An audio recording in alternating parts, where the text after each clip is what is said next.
ડભોઈમાં સતત વરસાદથી જર્જરિત વાઘેશ્વરી લોજનો ભાગ ધરાશાયી થયો। સવારનો સમય હોવાથી મોટી જાનહાનિ ટળી હતી। ડભોઈ પંથકમાં છેલ્લા 3 દિવસથી પડી રહેલા સતત વરસાદને કારણે એક ભયાનક દુર્ઘટના સામે આવી છે। સ્ટેશન રોડ પર આવેલી અને અત્યંત જર્જરિત હાલતમાં પહોંચેલી 3 માળની જૂની વાઘેશ્વરી લોજ બિલ્ડિંગનો એક ભાગ વહેલી સવારે એકાએક ધરાશાયી થયો હતો।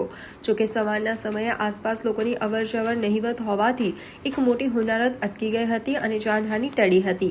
આ બિલ્ડિંગ ખૂબ જ જૂનું અને 3 માળનું હોવાથી હાલ સમગ્ર સ્ટ્રક્ચર ગમે ત્યારે જમીનદોસ્ત થઈ જાય તેવી ભયજનક સ્થિતિમાં આવી ગયું છે। ઉલ્લેખનીય છે કે આ બિલ્ડિંગના ગ્રાઉન્ડ ફ્લોર પર અનેક દુકાનો આવેલી છે અને સ્ટેશન રોડ હોવાથી અહીં રોજ હજારો લોકોની ભારે અવરજવર રહે છે। સ્થાનિકોના જણાવ્યા અનુસાર ડભોઈ નગરપાલિકા દ્વારા આ જર્જરિત બિલ્ડિંગ માલિકને અગાઉ નોટિસ આપવામાં આવી હતી। આમ છતાં આ ભયજનક બાંધકામને દૂર કરવા માટે કોઈ નક્કર કામગીરી કરવામાં આવી નહોતી। ચોમાસાની ઋતુમાં સર્જાયેલી આ ઘટના બાદ હવે આસપાસના દુકાનદારો અને સ્થાનિક રહીશોમાં ભારે ફફડાટ વ્યાપી ગયો છે અને તંત્ર દ્વારા આખું બિલ્ડિંગ તાત્કાલિક ઉતારી લેવામાં આવે તેવી માંગ ઉઠી છે।